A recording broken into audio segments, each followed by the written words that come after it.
brothers in business. Talk us through that. What's that dynamic like? I can start that one off. So it started really, well, 10 years ago. Well, I suppose it really started when we were born, to be fair. That we've always been really friendly with each other and really got on. Loved each other to bits, but there's always been an air of competition to everything that we've ever done, whether it's been sport, whether it's ended up being, sport and business, the main two, really. How we look. Yeah. So for the viewers then, which one's older? I'm the older one. Yeah. I know who thinks they're older. On paper. Our parents have always given us this fair equality to the way that we've been raised, and it's been a really good way for both of us to grow up as brothers, because there's only 18 months gap between us. Yeah. So 29, 30, it's one of those things where at that age between two brothers is great dynamic, because you can be equally best friends with each other, but Absolutely. at the same time there is that, certainly from my aspect, the younger brother mindset where you're chomping at the heels, trying to prove yourself, trying to escape the shadow of your older brother. So there is a shadow. Oh, he's really been chomping. There was a shadow. You've got your pool of mates, but the reality, you've got a combined pool of mates. He blended into my group of friends very early. We can see where this is going straight away. Yeah. I came home one day and he was playing Xbox with one of my friends. I was at work all day, came home, and he's in my bedroom playing FIFA. They've coined me they've coined me the better Barker. The better Barker. Well, that is how it's been coined. Yeah, tell me about it. So then I used to have to beat him at FIFA, but there we go. But it's a great dynamic for us, and our dad was really the instigator of both of us having this mindset where sharing is massively important, but make sure that there's also a healthy air of competition between the pair of you. And the one thing that he really instilled quite quickly was that if there was a job to be done, do it properly. Yeah. And he would often set us tasks to do together. And then just little things around the house, whether it was going and sweeping the drive, doing a job, putting up shelves, anything like that, that as a young boy, I think is so important for people to have that. Especially nowadays where most men are useless. They can barely even put up a set of self-packed furniture from IKEA. Like a light bulb. Yeah, it can't even screw on a light bulb. And we were taught really young that it's important to be able to have that foundation as a man. Your dad's an engineer, right? Exactly. And that's the thing. He's that type of Snap. old school guy. You'll be able to relate to this, where they can fix anything. And rather than replace anything, and sometimes it's better to, they'll find a toolbox from the 60s that there's a specific tool in there that they go, oh no, just the thing, this will work. And we'll replace that. And that's been drilled into us. And the one thing that he did genuinely when he'd come home from a hard day's work and there was a task that was set for us to be done, he would ask us, after going and looking at it and understanding the level of care and attention that we'd actually put into the job itself. Yeah. He knew that we hadn't put the level of care and attention to it, and we hadn't done a good job. And he'd come in and sort of say, right, come with me. And he'd march us back outside. And I'm laughing because that's what we do. He'd point at the job, whether it's sweeping the drive, and he'd go, what do you think of that? And we go, well, we've done what you asked. He goes, have you? He goes, are you proud of that? Is that the best you've got? Yeah. Are you proud of that work? And then when you sit there and ask yourself that question, you know in your heart that you aren't, and you know you've rushed, and you know you've taken a slapdash approach to the actual job that's been handed to you. It's gutting listening to your dad say it. Yeah, of course, 100%. You feel it in your soul.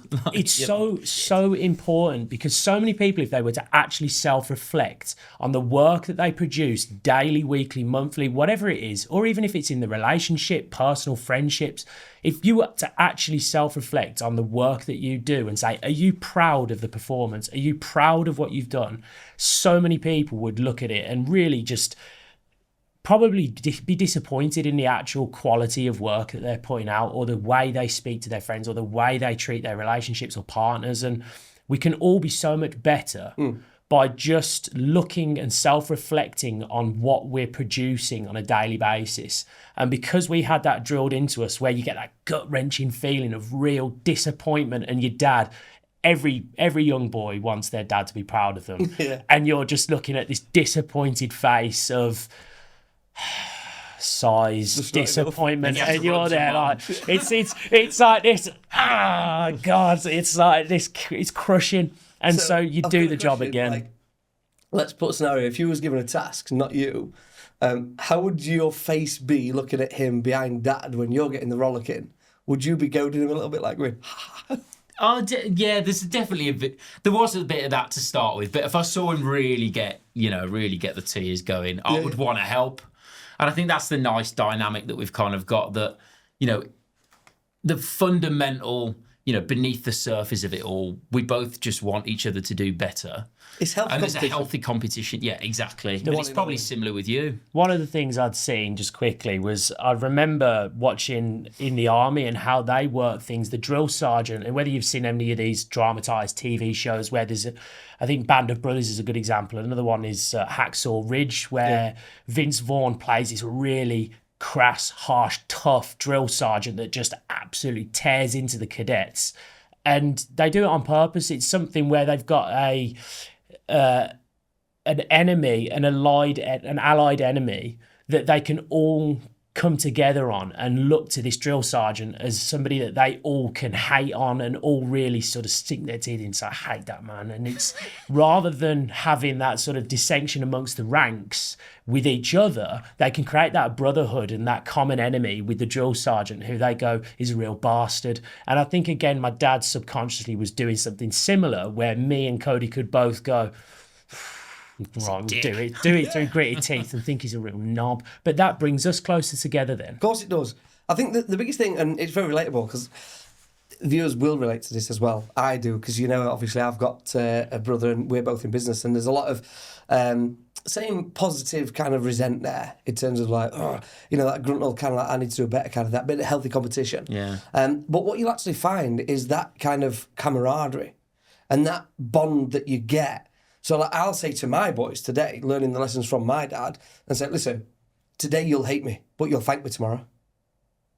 And that's a real lesson to learn, in that I don't have to love you.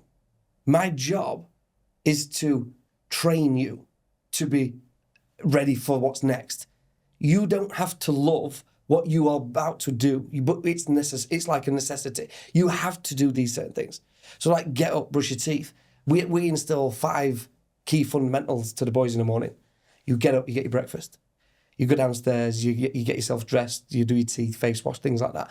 Go do those things. Once you're prepared for the day, off you go. That's when it's their free time. And it's those little disciplines that you instill. But yeah, what you find, I'll get my little boys going, oh, have you done your bit? And they'll help each other because they know they'll about to get the rocket if they haven't done it. And it's that together bond, isn't it? It doesn't matter where you are. Being a brother is like, it's weird, it's cliche to say, best mates for life, but it really, truly is. Yeah, well, we've definitely had it. And when we've been told off or something's gone wrong, it's kind of, we do all then come together and it's a bit like, oh yeah, Dad's like X, Y, and Z. But the good thing about him was he always, if he really did pop off, and he did quite a lot sometimes, but you look back now and you're glad that he did. You're grateful for it, yeah. But he'd always come in and apologise in like the right way if he thought he'd gone too far. But he'd definitely let you stew a bit first to kind of really... when the belt came out, the slipper? Yeah, that's it. Yeah, that's the one, or the belt. But yeah, no, he really did. And I think it teaches you as well how to then raise your own children, like you're saying. Is it similar for you with your dad as well? Yeah, absolutely. Of course it is. And the viewers will be a bit like, ooh, what? But this is the real world. Like today, I had a slap right back at legs by my parents. If I did something wrong, I was disciplined. 100%. Get your nose up against the wall and you're going to be punished. You lose your PlayStation or whatever it may well be. Yeah. But you were punished. I had soap in my mouth as a kid for smoking. Like, and it went, and that taste, I can taste it today. So someone once said this to me, right? Today, the problem of today is the consequence isn't great enough. Yeah. When you let that sink in, you apply that principle to everything, and it takes you that step back and go, okay, that's probably real, that. So I'll sort of say to like the lads in the construction company, join us. When was the last time you had a splinter? They go, They're like baffled. You go, oh, okay. So when was the last time you had a near miss with the nail gun and it nearly hit you, man? And they go, oh yeah, listen, last week, because the consequence is so great. They know. And it comes back down to lessons in life. And if we're not like disciplined from our parents, like our dad's very boom, boom, boom, they've instilled that discipline, that fear, because you need to be a certain way in order to prevent certain situations. Well, we remember that, wasn't it? Always from home. It was always a case of your mum is always the kind, caring, nurturing one of the family. And you can, as two young boys would, take the piss. And obviously up to a point where the only weapon and ammunition that mum has left in the gun is, I'm going to go and tell dad.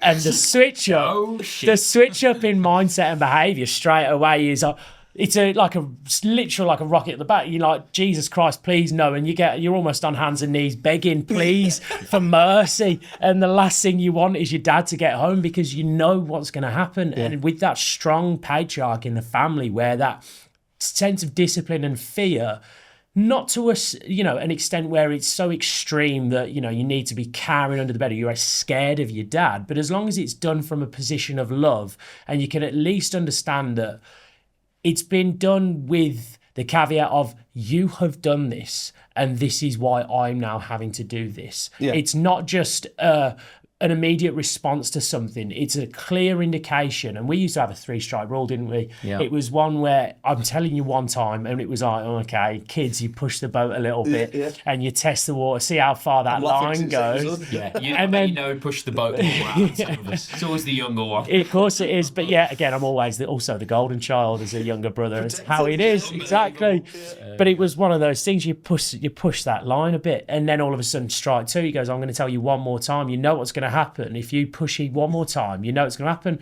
Strike 3, like you said, you are up against the wall and you're getting a smack around the head. Yeah. But then that discipline, at the time, I remember thinking so vividly back then that I would never do that with my kids. I would never, make them feel how I feel now. But kids are they're so innocent in nature, but they're also, we were so young and naive and stupid, really. You know nothing about the real world. And you know nothing about what the actual incentive behind what he was trying to do, which is that discipline. And now, in a society where discipline is so limited, and the reaction or the reality of that discipline not being there is, as we went back and said at the start, poor quality of work, poor quality of relationships, poor quality of friendships, because that discipline isn't there.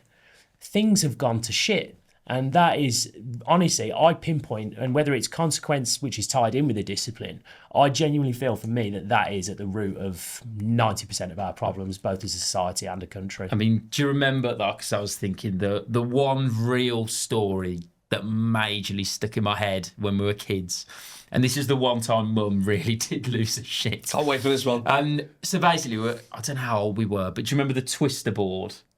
The game Twister. I do remember. So this. We were kids and we were probably about... It's just quivered. Yes, you were probably about 9 and 7, something like, maybe a bit older. Can't quite remember the age. But I remember what happened. But Mum and Dad had gone out. It's probably one of the first times that we'd been left in the house on our own. Right. Got the game Twister out, obviously. And why? As you do. And you've got all your red colours, your yellow, your blue. Just used to this point. So just us two. So instead of leaving it as the normal game, we thought, what we'll do is we'll get a load of paint. Bearing in mind this is in the house with carpets. Oh, you didn't. And put paint on each of the squares or the circles. And then instead of actually really playing Twister, we sort of just slid across the board. Oh, you didn't. All onto the carpet, everywhere. Absolutely horrendous. Wow. So Mum's come back first. Didn't really need Dad at this point to come with a hammer of Thor. Oh, no. But yeah, she's come in, she's gone, what the fuck's going on in here? And she dragged us up them stairs into that shower. And I remember the scrapes on my back now with this bristled brush. Literally scraping us like down in the shower. And I was like, yeah, Probably shouldn't have done that. And it's always your fault with the older brother. Yeah, of course it was. You should know better. And we were slipping over all over the shop, so yeah, paint everywhere. Oh yeah, it was How old bad. were you? Like I say, probably about 9 and 7, something like that. See, isn't Maybe a that bit funny? older. I don't remember the aftermath. I just remember the You were activity. just getting clean. He was getting I was the one who actually, yeah, probably just me in the shower. Actually, he was fine. yeah. He Oh, went to Disneyland. You was misled. Yeah, that's it. I was always quick to. Well, no, actually, I was always the antagonistic one. Again, typical younger brother of the relationship. It's one where I was being honest, poking the bear and prodding him. And fortunately, patient as you are, it got to a point where sometimes, and we never really fought too much as kids, which I know as some brothers they do generally kind of have it out a little bit. Yeah. We never really fought too much, but what I always remembered was the scream down to mom, where typical brother, where he's like, Tyler, really loud, and then you know, dad would scream up and go, what's going on up there? And that straight away would get you to stop. But it's that fear of discipline that does. If it's there and it's instilled in you, it does make you auto-correct so quickly, doesn't it? Absolutely. But if you've not got it, and we were just talking about in Birmingham in a minute with the current state of all the bin strikes and everything that is going on in Birmingham comes from this lack of discipline because people can't be bothered. They see all of this, bin men are on strike. So what does that mean? Well, it means that you are going to have to get off your arse, be a little bit more disciplined for this short period of time whilst we haven't got this specific service. Take the stuff to the landfill, to the tip yourself. Be a little more disciplined with how you use rubbish and how much you're storing, creating for a short period of time. But what happens instead? Absolute chaos. There is now 1,000 tons? 17,000 tons of waste. That's a lot of shit in it. Lying in the streets, and it's there because of the lack of discipline that people have got. Also, the lack of respect, which again I think stems from discipline and having that respect. People making bad choices, isn't it? Really, you know, without going down the route of the bin scenario. You've been disciplined. Definitely, like I have, you know, with brothers and whatnot. I've actually got 2 brothers and the middle one, so I'm definitely the black sheep at family. Oh, well, there you go. Says it all, doesn't it? But obviously, with yourselves, you've been through that element of discipline. You've been that element of like, sort of, this is how you behave. You know the triggers that you can pull. You know the buttons that you should need to avoid pushing. There's all that rigmarole and whatnot. What's the dynamic like when, sort of like, you're in a situation and it's bad news? What are you two like together? If it's a real shit's hit the fan. Yeah. I don't think we've not been anything too crazy off the top of my head. But I mean, we do come together, definitely. I can think of a few. Well, yeah, I can't think of quite a few actually. I can think of Greece. There's been one. What happened in Greece? We can go into it, I suppose. There was. I'll explain from my side. Now, This is one of the times it came to blows. Yeah, we're a family that like a drink. You know, we're a bit of a binge drinking family. Typical Brits. You know, when we go hard. It's one of those things. Our parents into their 60s still love a party, and that's where we get it from. It's great. Euros, World Cup.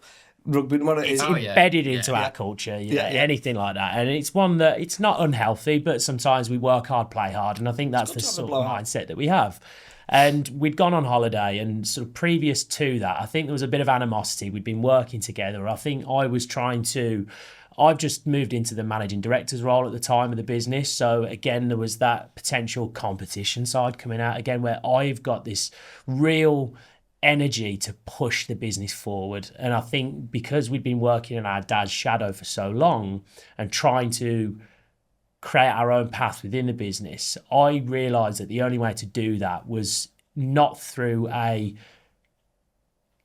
almost a give up and retreat from Carl. If we think of like a lion pack kind of thing, it needs to be taken and not just passed down, but in a way that's done through respect and through the hard work and the demonstration that you can do the job. So I'd really pushed past that and said, Dad, you know, it's time to step aside, really. There was a bit of a mutiny on board, but it was done through the guise of, like you said, the hard work. And it demonstrated that I could do the job. And because Cody obviously had been there, I had found this sort of surge of energy, and I hadn't felt it from you just at this point. And it was really getting to me that it wasn't equal. There wasn't this parallel energy that I'd got to sort of say, right, we got rid of the old man now. It's our time. Let's fight, shoot for the stars. Yeah. So we'd all gone on holiday. There was a bit of a back and forth, I think, at home with the girl as well. There's some involvement there, whereas a bit of a family betrayal, not from either of us, but from a friend of his that was no longer a friend, but it was all a bit up in the air. And I'm massive on family. Mm-hmm. So I'd gone for we'd gone as a family, few drinks. I'm a proper heavyweight drinker. I can drink Can't a wait for lot. this to come out. It's coming, isn't it? Can't wait for stars. I must have been spiked. Here we go. But something at some point had turned me into this sort of feral demon where I'd turned red and my attention was set on this man right here. And it was one where I can only think of two things that were bugging me so much. The fact that somebody close to him had disrespected our family so much, and then also this energy towards pushing the business forward and really growing together and stepping up into this role, and I just weren't feeling it. And yeah, it came to blows through this whole sort of medium of, well, I don't know, this is where I don't remember this part. Convenient, that one, isn't it? It's convenient. So we're going to go back a little. So you were in a situation, you saw red mist, and then you hit him. You tell me. I think so. Well, yeah. So it's... What went through your mind? This is the thing, I don't know, but I can imagine what it was really was this level of what I felt was betrayal towards the family and what we stand for. And again, it's something that as brothers, and our dad came from a bigger family, and Barker, our surname, I feel it holds weight. I feel it's so important, again, certainly as men, that we do hold a value to our surnames. Absolutely. And I think it's so important, again, that, we talk about leaving legacies. Certainly as men, that's probably one of the only things that we can truly say. We work, we go out and we try our best to leave a legacy behind, whether it's with children, whether it's with a business, whether it's of those people that we've touched throughout our lives.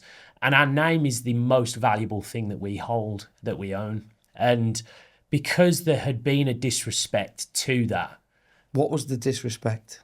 There was comments made about our parents, and there were comments made about sort of, to me, to him, a relationship that I'd had in the past, but mainly towards our parents. And I take that really personally because of the way that I see, certainly, dad as a patriarch, my mum as the loving sort of glue that holds us all together. And we've had a great, fortunate upbringing, and someone had really disrespected that.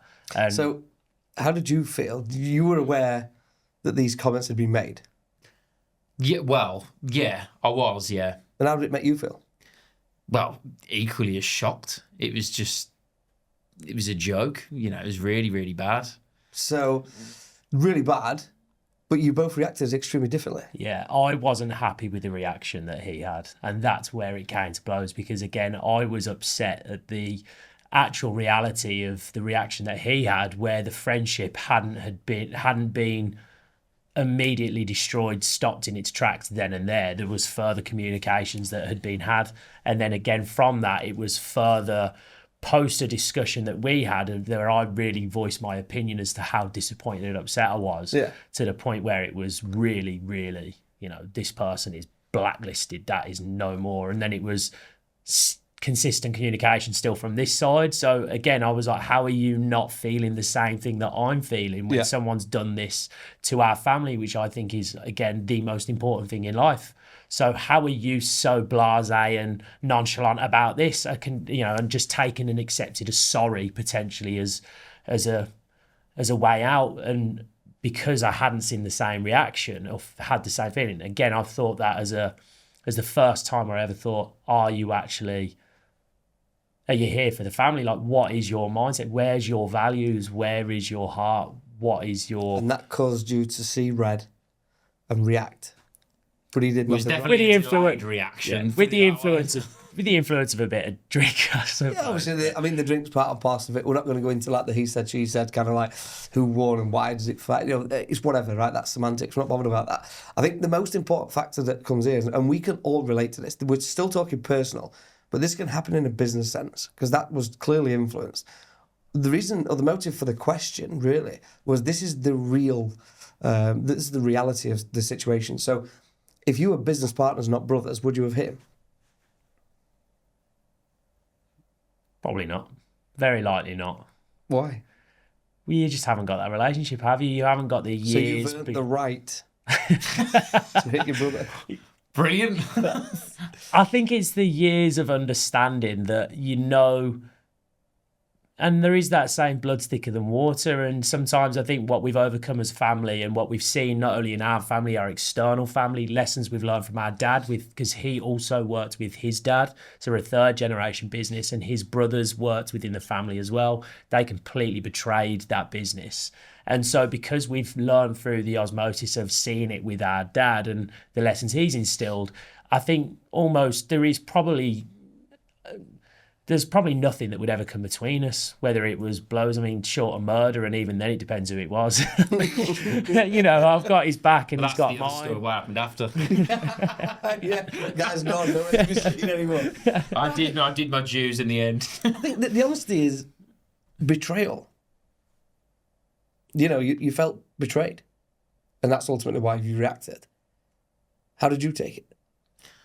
Well, at the point that it happened, so funnily enough, we've not fully discussed it like how he's just said it there. Oh, this is anyway, good then. so this is what I mean. So that element of it was never really discussed. Why? I suppose now I'll go from where we were because that probably happened, I don't know, at least a couple of months prior to the actual incident. Yeah.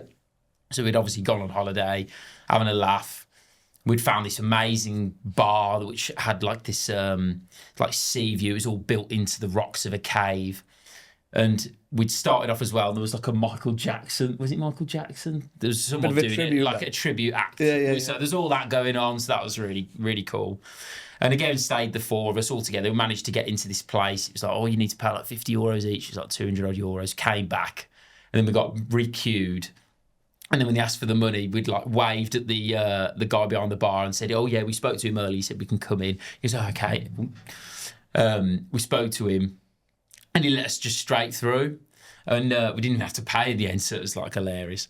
But we got in, having shots, having drinks. And then that's when the red mist descended. And you were just all over the shop. To be fair, I actually haven't seen him really like that. Yeah. Probably ever. Mate, I can't think of another occasion where I've seen him really stumbling all over the place. Hey, okay. So at that point, Mum and Dad had kind of gone and they'd left. And I was then just looking after him, just making sure he was okay. So he's kind of like glasses were being dropped and I was just like, Ty, like, come on, like, you need to be careful here. He was like sort of starting on other people. Yeah. And it was just like an absolute car crash. Yeah. So I was like, had him pretty much his arm over my shoulder, like walking him up. Because again, it's all cliffs and you're literally over like the sea. The danger right now It's is like, ridiculous. it's pretty serious stuff. So I'm like, right, I'll stand seaside and So you can you've go. sobered up. So and I'm you're like, not bothered. yeah, and so then we've got to the point where we've got up and outside because we pretty much got kicked out. Yeah. I did consider staying, but I thought better not. Ta-da. So yeah, got outside, and then I don't even know why it sort of happened, but he just kind of continued. I think he thought that I was actually not helping him and trying to like mug him up because I was saying you've been an idiot, you need to sober up, and so I was kind of having a bit of a go, like, but from passion, Yeah. and like trying to help him out. And then just out of nowhere, just sort of stood up, like, or just kind of came to a bit, and almost like a robot, it just started coming at me.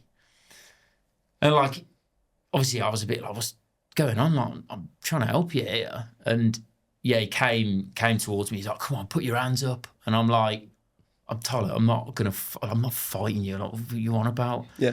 You know who'd win. And then, yeah, just literally just punched me across the face. And I'm like, what? Like, I'm trying to help you here. And then he's like got me on, like trying to like, get me on the floor, and like it was just it was horrendous. And then and I'm like, I'm not going to fight him, especially when he's in this state. Yeah. So he probably would win at that point, even at Benny. But just was like, I'm just having to leave the situation. So I ended up even having to jump in some random person's garden who had like a low fence, and just was like, leave it. So then called my mate, like my best friend, and was like obviously really upset because that hasn't happened in properly ever, but in years definitely.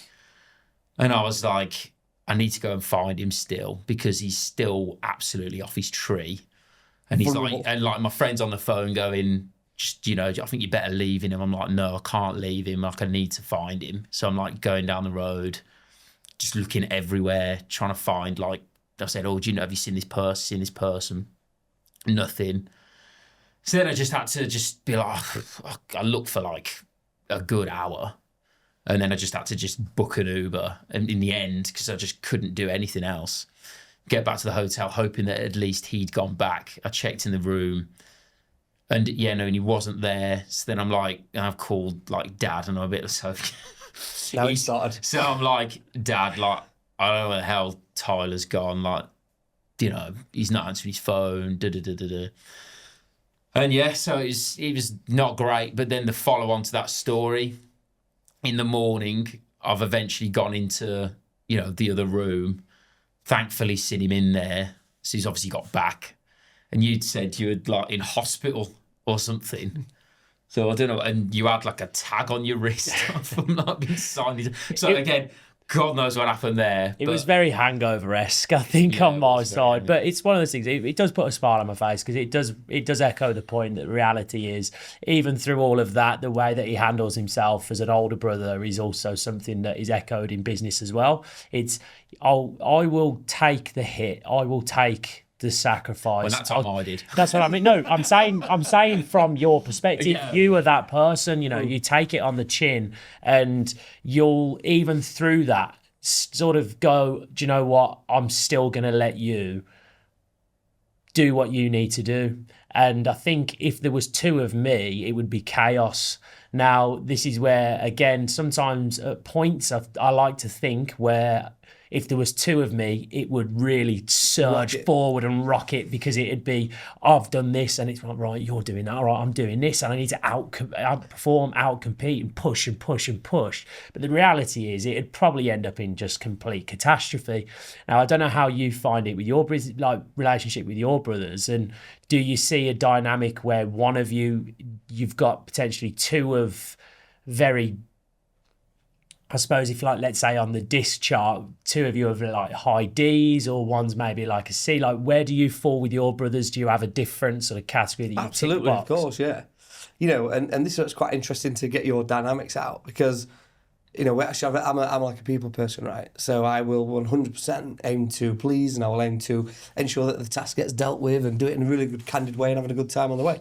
But I'm very like goal driven in terms of let's do this, boom, boom, boom, and I get passionate to that. So I am very much like you, very much, but I'm high yellow in that regards. Our Stevens of power is red, so he will see complete worse. So then I end up having to control myself so that I don't say certain things to then make him react. So whereas in your situation, you're quite reserved, methodical in that you're like, no, this, we could come to blows, irrelevant who wins or not, but you will defer to get out of there. Yeah. And that's the right thing to do, diffuse the situation. Yeah, well, this smart judgment. In that situation, if we were the same, two hammerheads, it would have just absolutely gone to shit. Yeah, so, it's very interesting. It's a good dynamic, but let's take a couple of steps backwards before we go ranked forward. So we've kind of now understood the dynamic between you both. Who's the brain? Depends in which capacity you're asking. Well, generally there's a brain and brawn in there. We now know where the brawn is, and I think we know in a certain way the brain is actually with yourself in terms of methodical. I'm not talking about strategic approach and get things done, but the reality is the one who can be slow, methodical, understand and come at it from a logical perspective. Is that more you? Yeah, I would say I've got a definite more logical step in how the process, and I'd think and I'd cross-examine. I'd say, should we be doing that or should we? And drives him mad because it's like I'm thinking, is it what they're saying it's going to be, and is that the way we want to do it, and is there another way? Is there this or X, Y, Z? So are you polar opposites then? Are you rocket shooting stars and you're more? I'm more, yeah, and we sometimes fall probably somewhat in the middle. Mm-hmm. So we've got very different brains. I'm a very, I like people liking me, I suppose. There's an element of that. Like I like to think that I like to be respected, but also like people to get on with people as well. Yeah. So I think, if you were to ask a lot of staff that work for us, if they said, do you like him, like the guy, that most would probably say yes. But I know with you, there'd still it'd be more polar opposite, I would say. Some would say yes, and some would be like, no. I think the word aggressive management style was used at one point. Whereas I come from, I'm more carrot and you're more stick, probably. Yeah. And I think there's different, and I'm very, the new role I'm going into with more systems, I think it suits me very well because I like to try and plug gaps, and I'm that person, like you'd be probably bailing out the boat when the water's coming in, and I'll be trying to plug the holes, but we both do similar sort of jobs as well anyway. And Yeah, to toot your horn for you, I think as far as the brain goes, it becomes this thing where I drive forward really quickly. And when I go back to sort of being able to be reserved in character and in nature, I think that takes far more brains, as you said, over the brawns, because it does take somebody with that level of patience and that almost meta understanding with foresight into a situation, and almost in real time though, and go, well, if you do this, I know you're thinking about right now, but my brain is working 4 steps ahead, and if we were to do this, we need to think about the repercussions of this and that and the other. So from the brain aspect is something that you've got probably more over than I have, whereas mine's the vision to push, and this is where we need to get to. So I just see a straight path and I'm like, let's just all go gung-ho towards it. Mm-hmm. And you're there as the brain to sort of say, you need to think about this obstacle and this hurdle and this and that. So I think it's probably a good way to sort of put the brains and the brawns in this way. But again, that synergy between the two, if you haven't got that in a business, I don't want to say, well, yeah, pretty much any business, you've got Steve Wozniak, Steve Jobs, you've got Walt Disney, his brother's name escapes me. I think what you're getting at is really valuable information though. There is the yin and the yang in quite a lot of industry. So me and Steve are no different. He does things differently to I do. We both inevitably go to the same destination, and most times, more than not, we do go the same way. It's just the way we go around doing it. I would do it in a completely different way. He will do it, and then you've got to be careful on there's 2 alphas driving. But the dynamic's really interesting. So the point of being 2 brothers and having that personal relationship, it's actually strengthening the business decision making. That's quite interesting. And you've seen that dynamic. So let's look a bit about the education stuff. You went through high school. What happened? Did we go to university or did we go straight into the trade, the business? No. So with me, I was like that person that was just didn't get it at school, like at all. Mm-hmm. I like the environment, again, going back to the friend element of things and building friendships and, getting on with people, maybe not the teachers. But it was more, I had to try a lot harder to get it. And I never got good grades. I got like 2 C's probably. Yeah. And I had to get put on a BTEC. It was that bad. So I'm laughing here. Are you an XR student here? So not quite, but we'll get to me. So I really struggled with school. Like I say, I loved the friendship element of it. But, I was the class clown. Yeah. You know, I got detentions left, right, and centre. I even got expelled almost for like exploiting the school system, which, to be honest, I should have been paid for. Actually, that's a funny story. We'll come back to that one. Yeah, but it wasn't the place. So then after that, I went to college. Again, kind of sticking in that friend sphere. We all moved from Sutton to Lichfield, just, you know, in terms of school to college. And I got that a lot more. You know, it wasn't Sir, Miss, and this. It was more you were speaking to Mike, your teacher, or like, you know, Mary or whoever it might have been. And it was like, look, if you don't want to be here, go. Door's there. Yeah. And you're like, oh, there's no one holding you in. This is a bit different to what I was used to. And I got that a lot more, and I did well at college. But after that, you know, it was more working behind a bar and then into the business. But in terms of education, yeah, it's just not my bag at all. I just don't learn that way. I'm far more creative. I like to feel I'm on my own path. And it's just too constrained. And it didn't really work. But like I say, Mr. A star student over there, here we go. Slightly different. Shining star.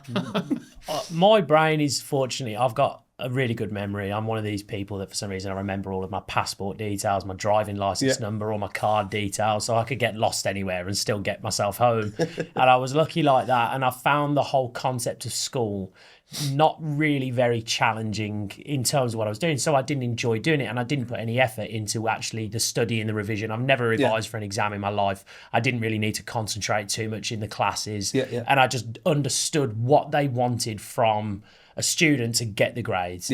And that was always fortunate. But then I sort of, if I actually utilised the ability, I would have gotten a lot further. But what I instead did was almost rebel against the whole concept of it and think, this is stupid. There's no point in me being here. I'm not learning. If the teacher wasn't able to, let's say, understand my way of learning or wanting to be motivated, it would be very much just a case of, I'm going to switch off, and I'll switch off for the whole lesson, and I'll be head in the clouds.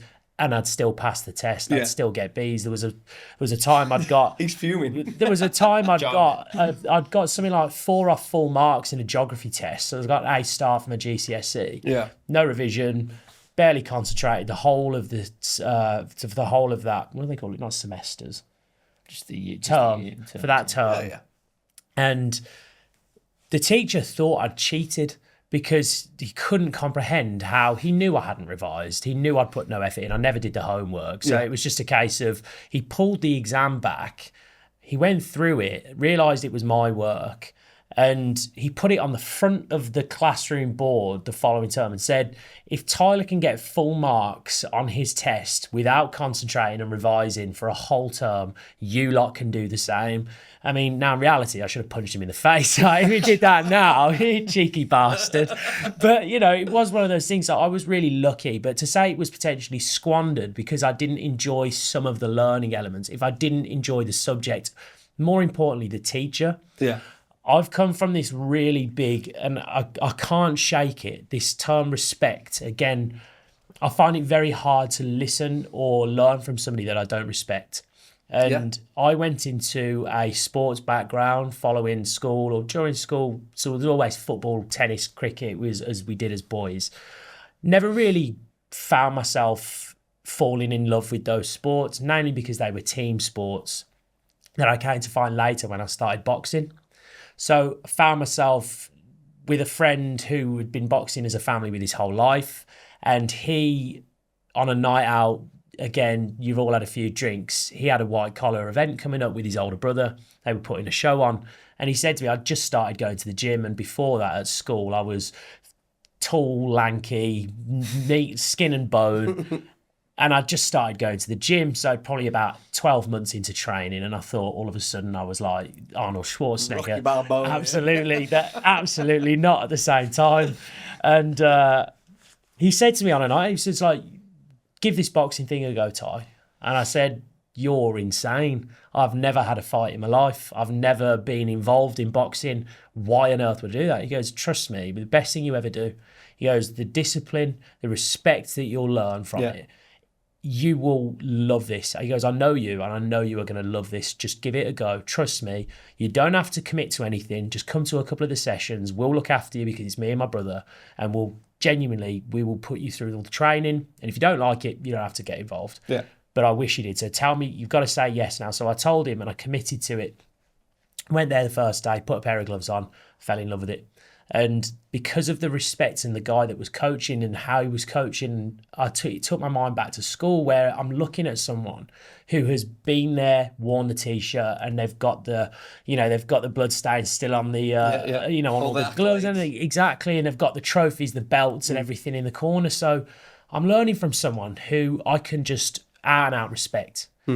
And going back to school, some of the teachers, and we know this and everybody does, that some of the teachers just shouldn't be there. Yeah.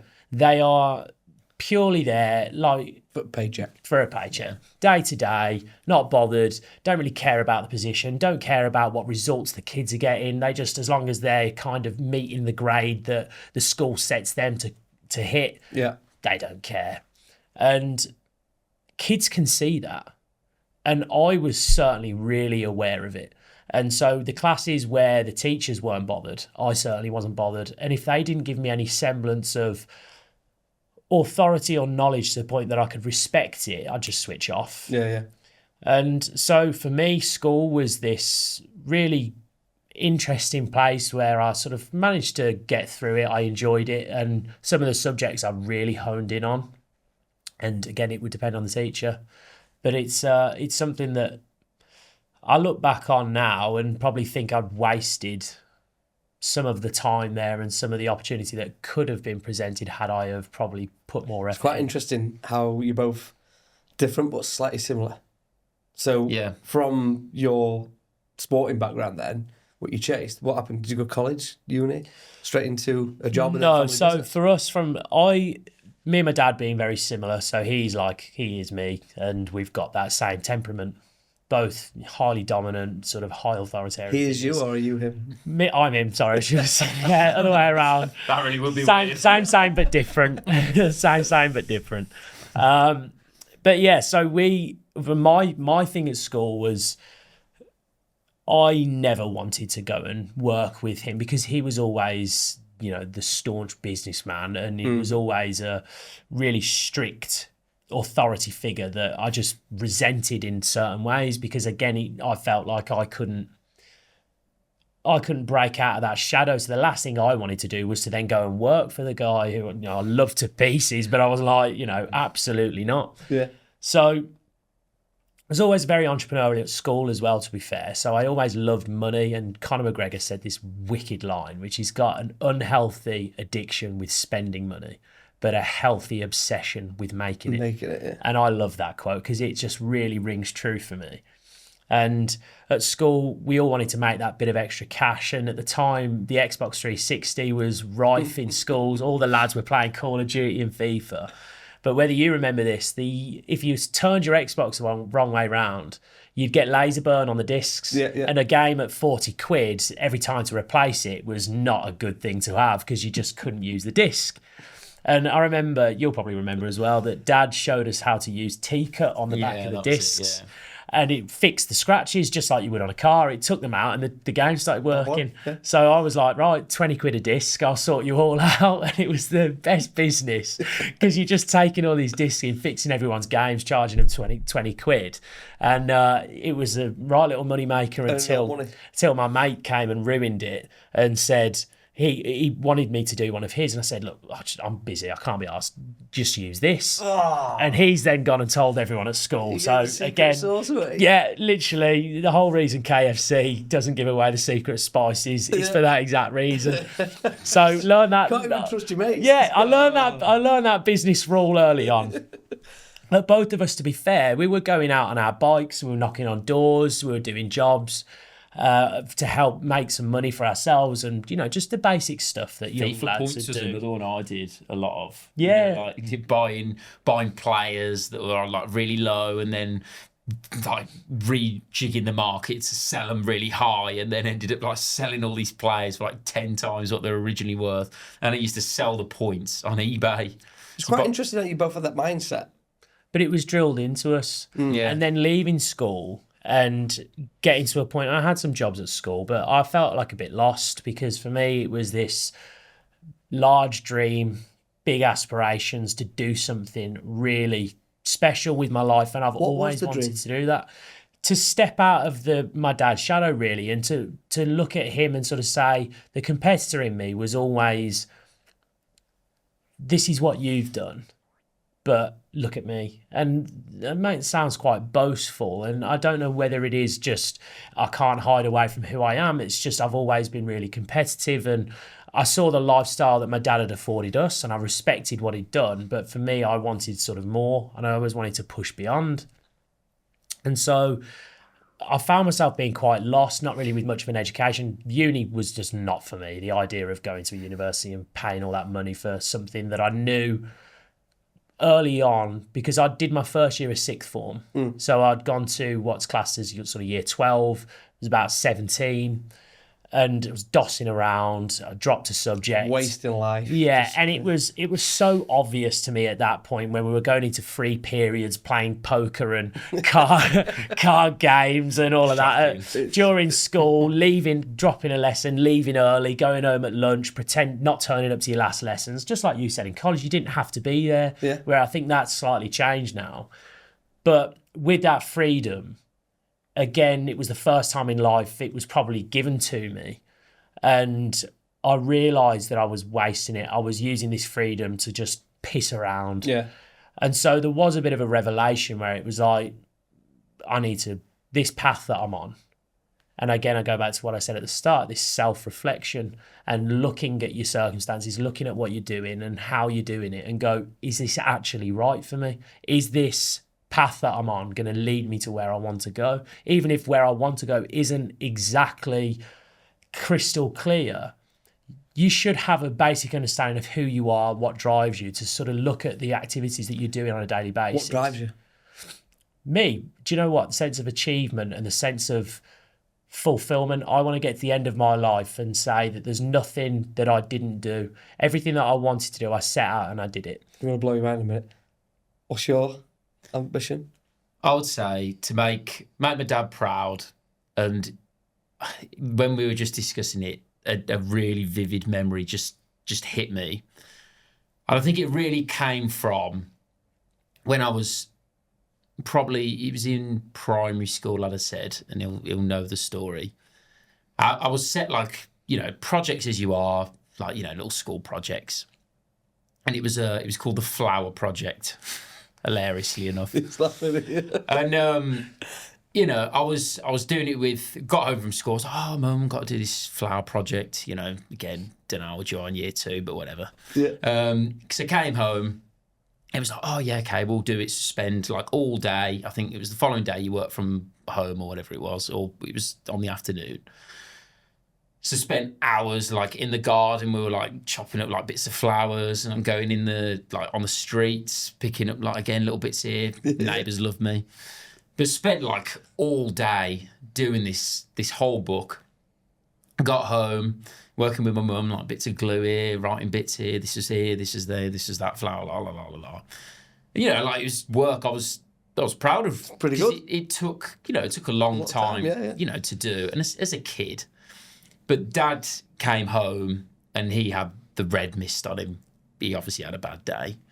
And he's come in and he's just looked at what I've done, picked it up and just ripped it up and gone, that's shit. What do you call that shit? And I'm obviously in absolute, what's all flowers?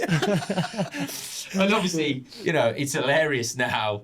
But at the time, it kills you. Destroyed your world. And I'm and I don't know if maybe that's the beginning of really wanting to make him proud because of that moment. Neither one of you have got kids, have you? I've got a little girl. You got a little girl? Yeah, she's 18 months coming up to, so she's just at that age. She's starting to talk and babble, and she's walking now. So what makes you think, bear in mind, your dad's probably going to see this. Definitely. Hi, Dad. What makes you think that man does not feel proud of you still? See, I know, because he says it all the time, that he is definitely proud of what we've done, to date. And I think no matter what we did... Do you believe it?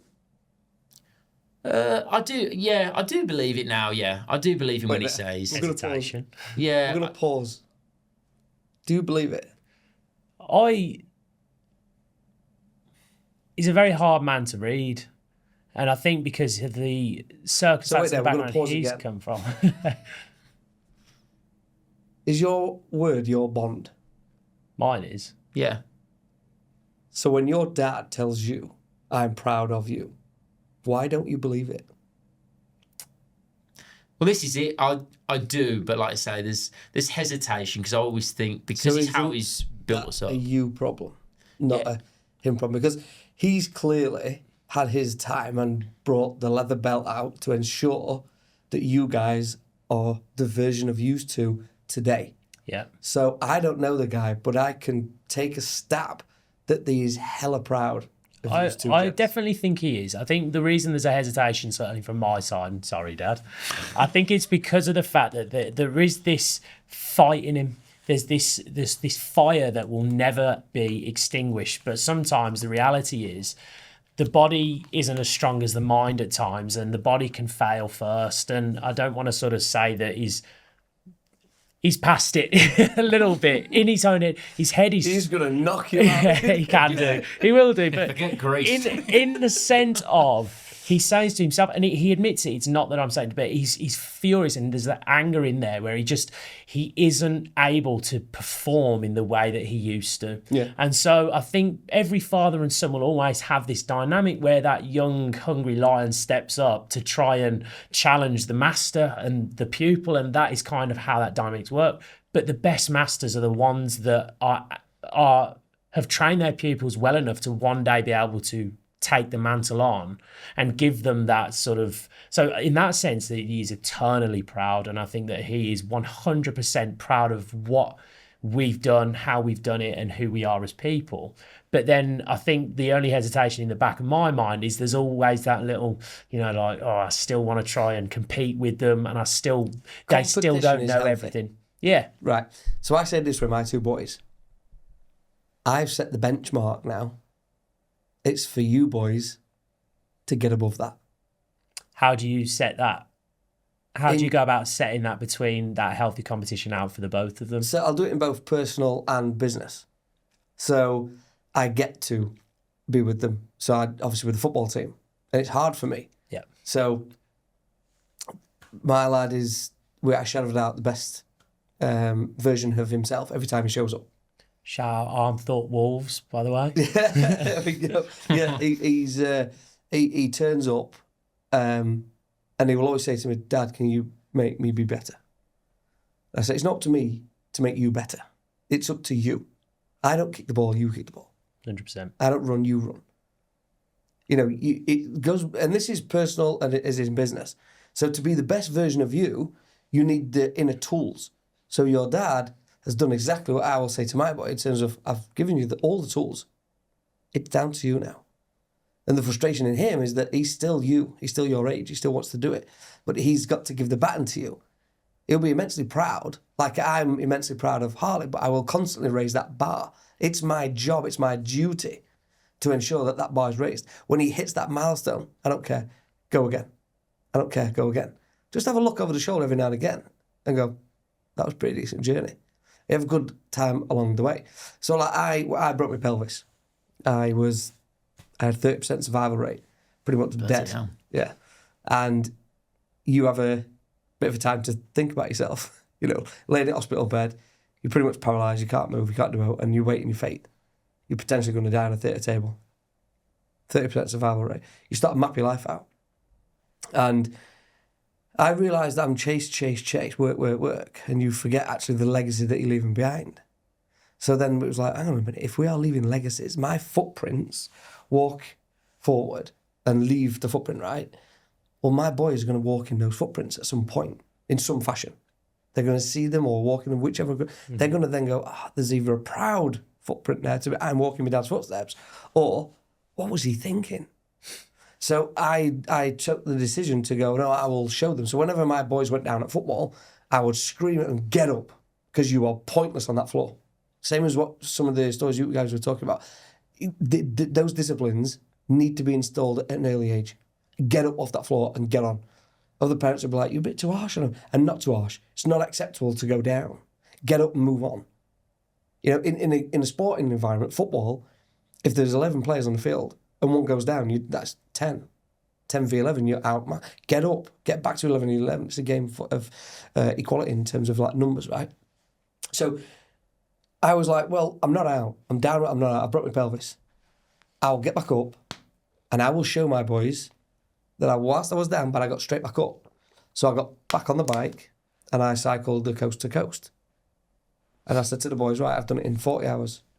It's not that impressive because I slept on top of using one leg. Yeah, no, I was, fortunately, it was within the year of actually breaking my pelvis. Did it, recovered, and then went, I'm doing it, and off we went. And I did the coast to coast. And I said, right, boys, I've done that. And they're like, oh, wow. I says, no, it's not wow. That's now your first benchmark. So I expect you boys to get on your bike and at least match or beat my time. And that's the healthy competition kind of it. Then relaying it in business, it's like, I will always say to my boys, what do you want to be when you're older? And they'll give it the whole thing. We did it.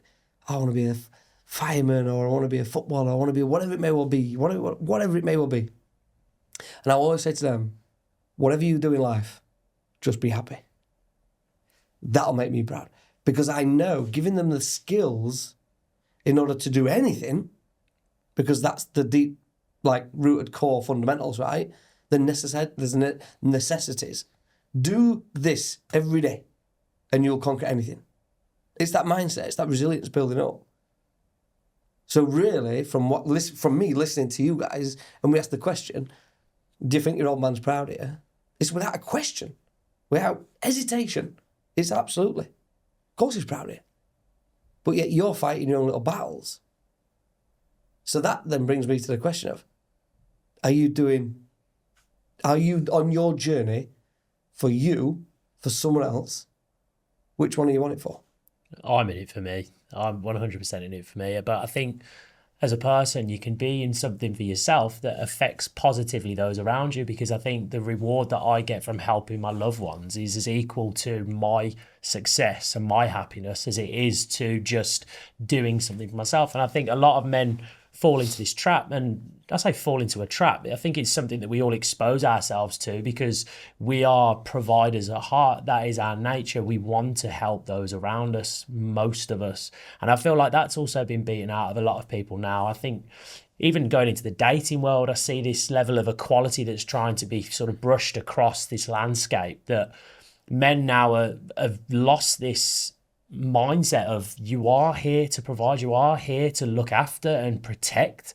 And now, well, I'm not paying for the whole thing, or I shouldn't have to do this, or I don't need to be a gentleman. And again, seeing the example that our dad set, and this is the importance of having a strong father figure in the house to set the examples, to create the discipline.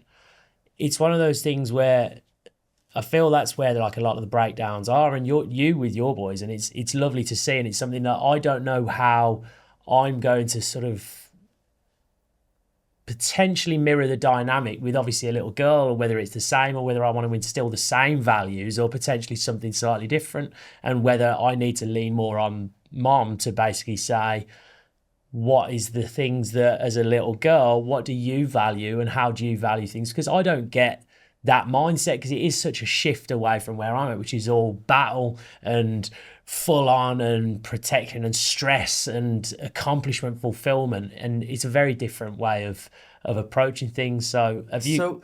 So this is the interesting one, right? And I suppose you'll be able to add some value here, but you'll be also think about it for yourself. Are you doing anything for your kids?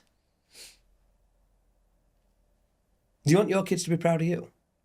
Without any question, yeah, 100%. So I think a lot of, as I said, what I do is for the benefit of family.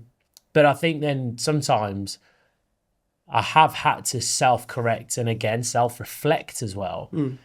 And I've spoke to a lot of people, we're entrepreneurs, we're business owners, and we fall into this space of coming up with really logical sounding excuses to excuse the behavior that we put out into the world to basically say, oh, well, I'm working this hard. I'm making these sacrifices now for my family. And it's like, yeah, great. But you're sacrificing your family time now, and you're either destroying a relationship or you're missing out on opportunities to teach, guide, learn. We need you here now, and you're using this excuse of hard work, perseverance, and sacrifice to grow and scale a business for your family, but you're not listening to what your family want or need. Okay, so It's like that film Click. yeah. It's interesting. So, very quickly, what was 2 things that you loved about what your dad did when you were younger? Looking back now, it's the discipline and respect of the name, and that, you know, he's always said, you don't need to like me, but you're going to respect me. And so those 2 things for me is the work ethic, the discipline. What did you respect. hate? What it took to learn those lessons. So those, now you're bearing in mind, you're coming next and you've got kids, so you're going to be like a step slightly different here. But are you the carbon copy of what your dad is to you and as to you are with your daughter? I think there's similarities. I think he had a very different upbringing to what I had. He came from a broken family and living with his dad from the age of 6 and his twin brother, and having his dad then turn to alcohol and having a real problem with drinking, bringing lunatics into the household, women that sort of were stabbing him, not him, but his dad, and seeing all this craziness that was happening.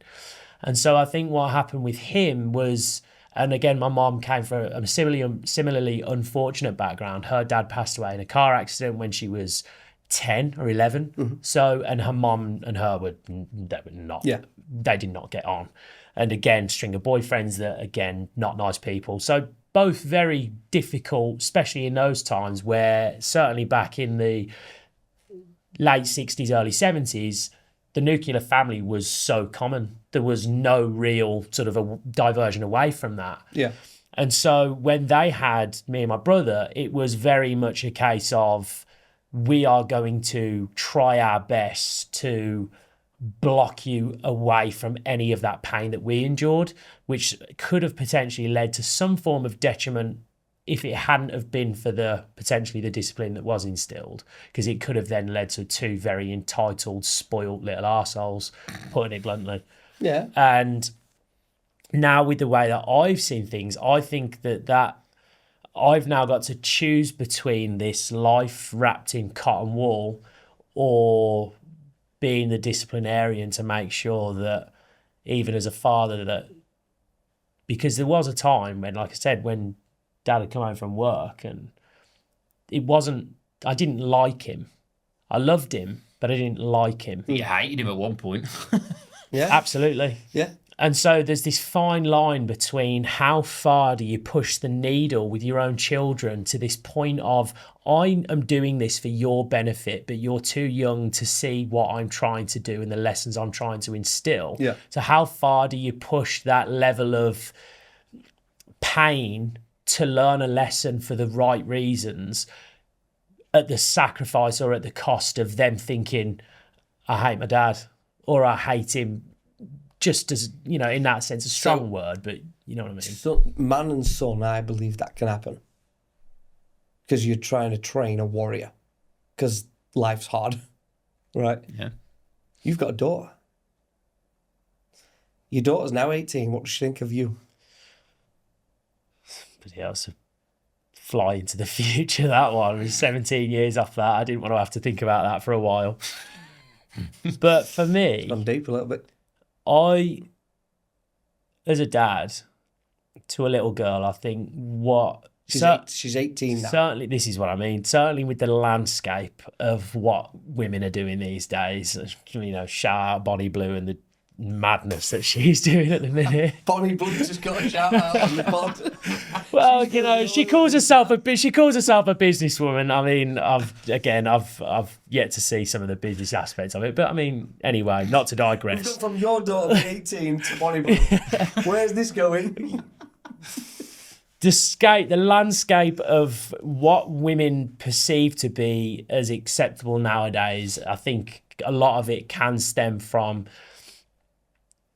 potentially like the home environment. I think a lot of it comes from this acceptance of extremity now in a social environment where everything is on social media. Attention to garner it needs to be extreme. So to the point of what Bonnie Blue's doing, that's the level of extreme now. Someone will come along in a year's time and push that extremity to the next level, and it'll, you know, it's a one-way ticket to hell, to be honest, but it's all downhill. So for me as a dad to look back, I think for what I'd want with Aria, my little girl, and how I'd want her to see me would be as someone that has set the example for what it means to be a good man. And I think that was something that we got from our dad as well, was he set the example of what it means to be a good man. And I think that's probably the most important lesson that he's taught. So let's just reflect a second, because do you really think you need to hesitate when answering the question? Do you think your old man's proud of you? No. When you don't need to hesitate. Yeah. You know full well he's proud of you. But it's come with nearly the ultimate sacrifice of resentment, of hatred, just to build two warriors that are now born out of the same cloth and about to replicate the same mission. On a downside is you've now got to change the dynamics. You've got a daughter. I'll have to do the other side then, I suppose. When it happens We've got to. She was on the foot now. If you get boys, you'll get girls. So, can you raise a female warrior, or should you raise a female princess? I think warrior princess sounds good. I think there's something where a lot of women nowadays, they have turned to this path of the warrior just because most men have forgotten, and most men aren't warriors, and most men have turned into this soft and incapable man. And so women are having to step up. Can I ask you a weird question? Fire away. Knowing your dad being your dad and you've known what he's like, is that what he really wanted, or did he have to be that man? I think he definitely wanted that. He wanted to be the stabilising force because his childhood was such anarchy. Did he want you to hate him? At times, probably. Not like proper hate, but he definitely wanted us to use that probably as motivation to really Cruel drive to be us. kind. Yeah, exactly. So it's going to be hard for you to answer this one because obviously there's no children yet. But it's going to be even harder for you to answer this because Arla's now 18 months. Yeah. What are you both prepared to sacrifice? Like your dad did. Well, again, like you say, it's difficult to answer, but I'd say everything. You like if it came down to it and you had to choose, you'd do everything or anything for your children. That's the whole point of it. I think your life completely changes from caring about yourself and your own selfish things to then caring about the life you've created. So I think when it does happen for me, there's a complete switch where it's, you don't go out and buy, some for 100 odd quid for yourself, or you go buy a nice pair of shoes or whatever. You spend a nice pair of shoes for your son or whatever. I think but you've got to still have the foundations. If, the thing that's providing for your children is the business, then obviously you've still got to be able to continue that forward to allow yourself to have the vehicle to I can see provide. why you would answer the way you're answering because of obviously how you were, like in the red mist moment, you were still able to keep the fist down, protect him, you didn't want to hurt him and ruin his pretty face. You wanted to hold back and say, no, you're drunk. I could have at that point. To be fair, on a normal day, I'd give him the glove, but like at that point, with how bad he was. Yeah. But anyway. But that's the level of control there. You've been able to be selfless in that scenario. Let's see this answer. I mean, my first thought is a nuanced, weird one, but I wouldn't sacrifice anything. And the reason for that is that I wouldn't see it as a sacrifice. I feel like it's kind of a given. Your children are a part of you. And again, go back to this term legacy. And for me, my biggest legacy that I can leave on this earth is leaving a part of me behind, just as our dad has with us, to be able to continue on his teachings, his lessons, his name, or the family name, and how he's influenced us, and then that gets passed down. And I think, look, I don't want to say that there's a right way of living, but I think as a society, we can all understand and see that certain things that are happening in today's landscape are just not the norm, and they're going down south quick. And this level of teachings that we've had from our dad, I think, is genuinely the cure for a lot of the problems that we have today. As we've said, discipline, respect, love for each other, being proud of who you are, your family, where you're from, all these things. Yeah, they're the values that we've got. So I wouldn't be prepared to sacrifice anything. I would just see it as the fact that I'd sacrifice nothing but everything, because I wouldn't see it as a sacrifice, because sacrificing myself to make her the best version of herself so she can live on my name and our family name and my values is all I need. So are you prepared to risk it all? Without a doubt. Yeah. But then I ask myself the question, again, upon self-reflection, so I'm big on it, do I risk it all every single day? And the answer is no. Why? Because... Bear in mind, you're on camera now. As long as the staff aren't watching. No, it's one of those things. I know, I'll show them this. They'd love to see it. I think it's one of those things that you can work and you can be in your mind sort of... You live with your own mind every single day. And being the type of person I am, being quite self-critical, wanting to seek improvement, wanting to sort of look back at the legacy that I've left. If I didn't have that level of self-criticality towards my own performance all the time, I would end up being satisfied along the way each time, rather than that sort of lovely saying, proud but never satisfied. Yeah.